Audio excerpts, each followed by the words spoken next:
I'm really glad this season remembered that my girl Scorpia is a princess. Dang right.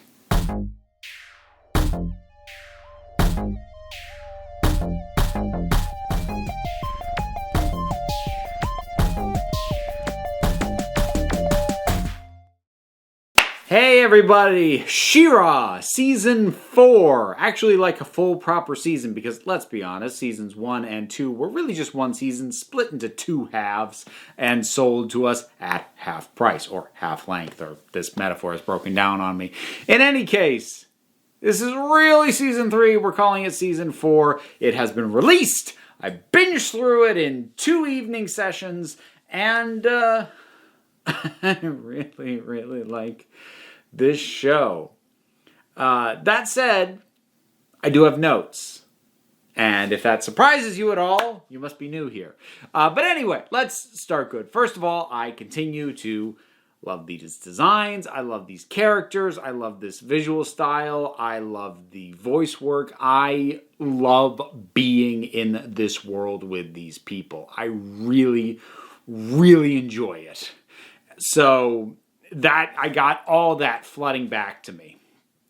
Tone-wise, this one's on the heavier side.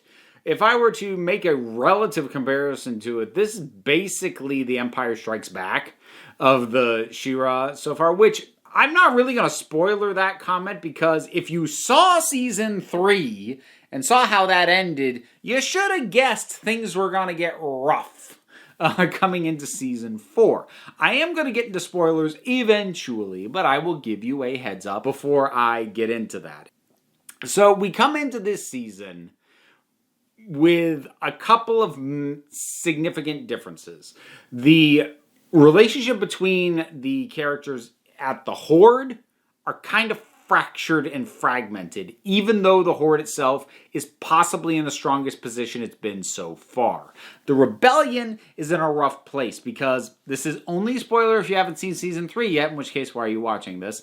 Because of the death of Angela at the end of the previous season, Bright Moon now, well, I was going to say it doesn't have a queen. It does. Glimmer gets crowned queen. That happens in the very first episode. But she's put in a position that she hasn't had before, which is she doesn't have anyone to answer to anymore.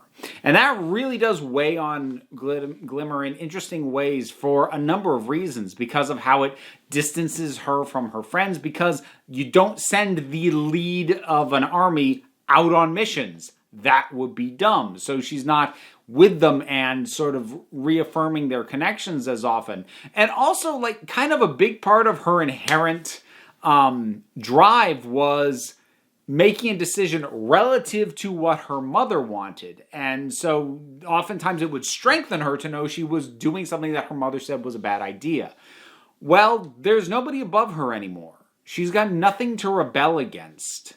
And that kind of puts her in a bit of an odd place. And she's got a lot of stuff to sort through. And they tackle that in, I think, fairly decent ways and fairly interesting ways. Bo and Adora are great and awesome and doing their thing start to finish. They do some interesting things with Light Hope in terms of some more that we learn. Because we've still got a fair bit of backstory about what the exact deal with She-Ra and the sword in the first ones is. We got a bit of that last season. We get quite a bit more of it here. To the point that we have most of a complete picture at this point, I would say. Now, there are some new characters. Well, there's one primarily, but there's two.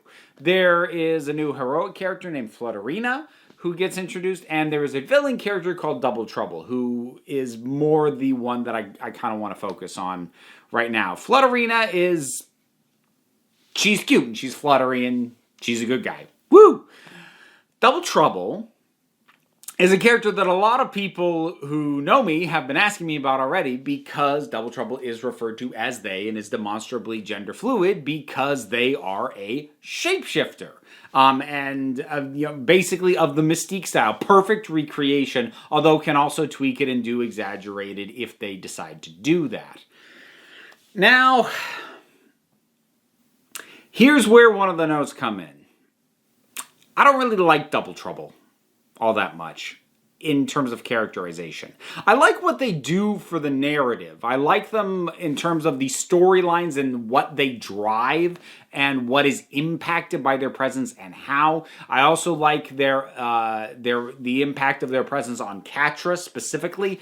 But as a character, I don't really like them all that much. And I don't think it has anything to do with the gender aspect. Just to tackle that, everyone just refers to Double Trouble as they and leaves it at that. Nobody questions it. Attention is never brought to it. It's just how everyone refers to them, which makes sense given what they're capable of, and that, for all intents and purposes, they either have no gender or they are all genders. So if beings like this exist, having it be just standard to call someone like that they makes total sense, and I'm on board with that. What I don't like about their characterization is the fact that it leans very heavily on what is, to my mind, a very base level parody of a performer or an actor. You know, they're always going about, oh, I'm getting into character. And despite the, gender ambiguity, the vocal affectation is very theater gay. I know nothing about the performer. I don't know who the voice actor was. I know nothing about their history. I don't know if they are gender fluid or genderqueer or anything else. I'm only talking about the vocal performance that they delivered. And that vocal performance, I'm sorry, it's very theater gay. It's very, oh, well, I can bring this to the part. This will be my greatest challenge. And I don't enjoy that characterization. I find it basic. I find it tropey. And speaking as a theater person, I'm just kind of like, it's just one of those things that just feels very shallow. And there's nothing really wrong with the decision to characterize the character as a performer, but I don't like the vocal performance. Again, not because the voice acting is bad in any traditional sense, just because the acting choices made result in a characterization that I don't enjoy. I don't have fun with. It wasn't painful. It wasn't like I groaned every time they showed up, but I wasn't excited to see them either. So that, for me, makes Double Trouble one of the weaker characters on the show, which bugs me because, yes, kind of on principle, I would really like to have hooked in and really loved the gender-fluid character, but I don't. So, that's reality and we move on. I am going to have to start getting a bit into spoilers with my other thoughts, both positive and negative. So if you haven't seen this season yet, you might want to go stop off and do that. If you're sticking around, I'm assuming you've either seen it or you don't care about spoilers. So, let's do that. So, spoilers, here we go. So, for me, the best episode in this season was Razz. I really loved what they did with Madame Razz, and both logistically, and I thought it actually got some good emotional beats out of it. I love that it's presented, and it never explained flat out, just presented as she's effectively unstuck in time. And we know it's that, and not just a matter of she keeps flashing back to Mara while talking to Adora, because she calls Mara Adora, who she hadn't met yet at that point in time. So she is somehow unstuck from time as a human being, and she keeps flitting back and forth and dealing with the She-Ra of an era. Mara in the past, Adora in the present. And to what degree Razz herself can wrap her head around what's going on, it's hard to know. She seems to have some grasp on it, but she's really bad at explaining it to anybody. Or maybe she just feels it's not worth the bother, who knows. She is slightly crazy, but it all makes a lot of sense now why she's confusing Adora with Mara, why she's connecting with them, and the whole thing of her just wanting to bake a pie. And just keep coming back to that. Talking to Mara when everything's falling apart, and talking to Adora who's desperately trying to figure out how to fix what's going on. And Razz just keeps recentering herself on the pie.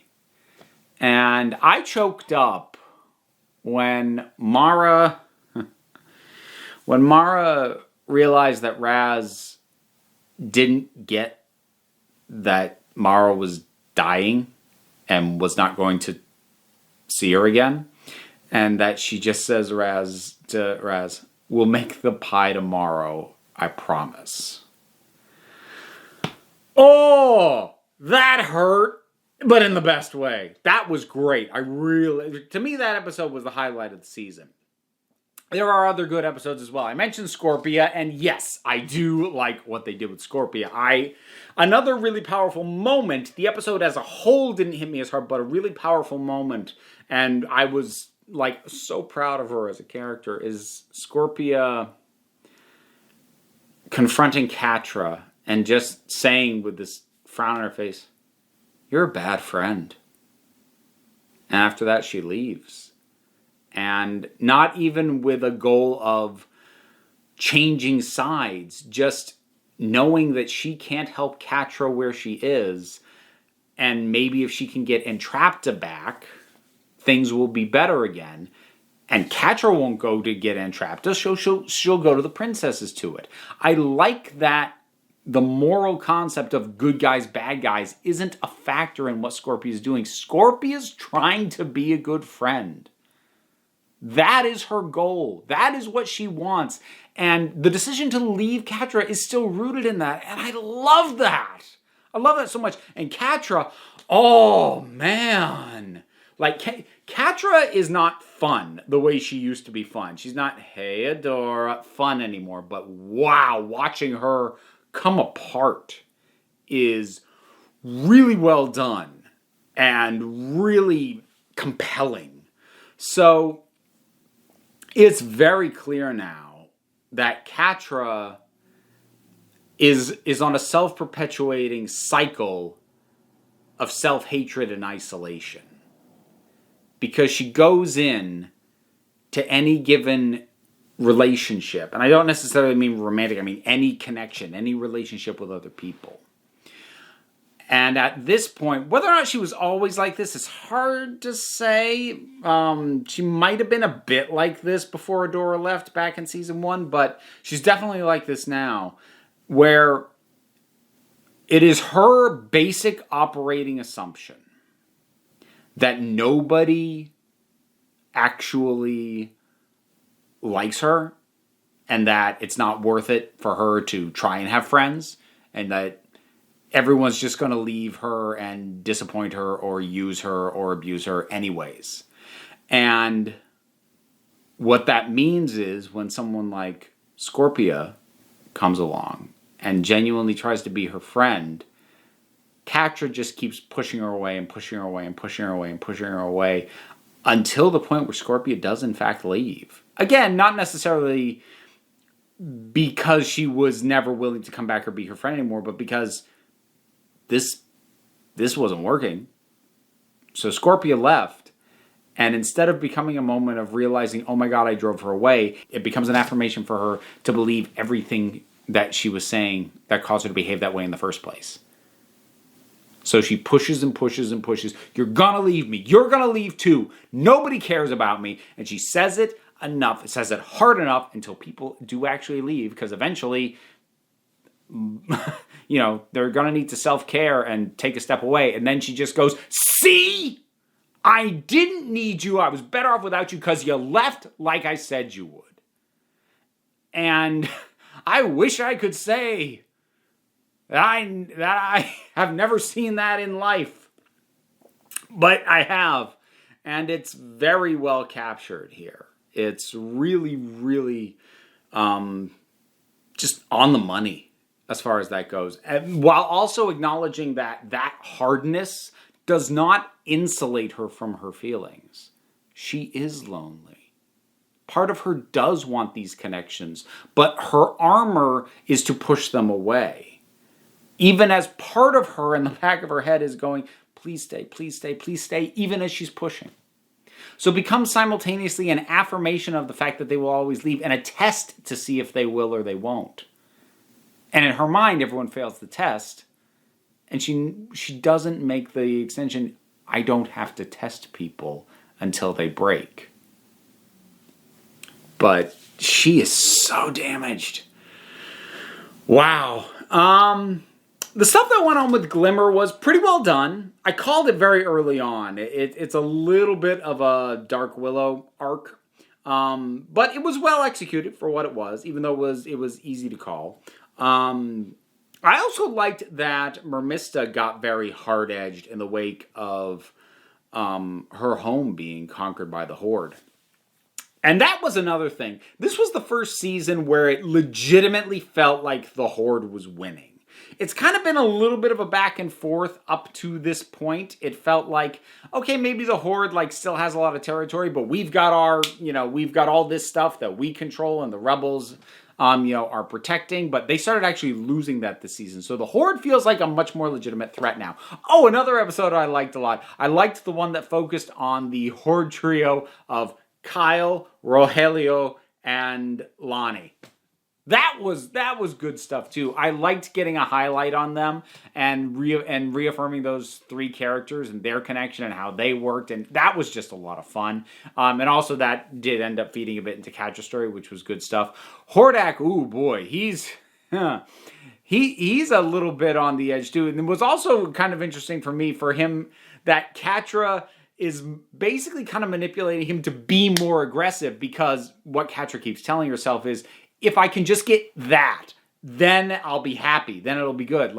And the goal, she keeps moving her own goalpost, and keeps insisting, if we just conquer this territory. Now, if we conquer this one and this one, if we just wipe out the rebel, she will never be happy no matter what. But she will not face that.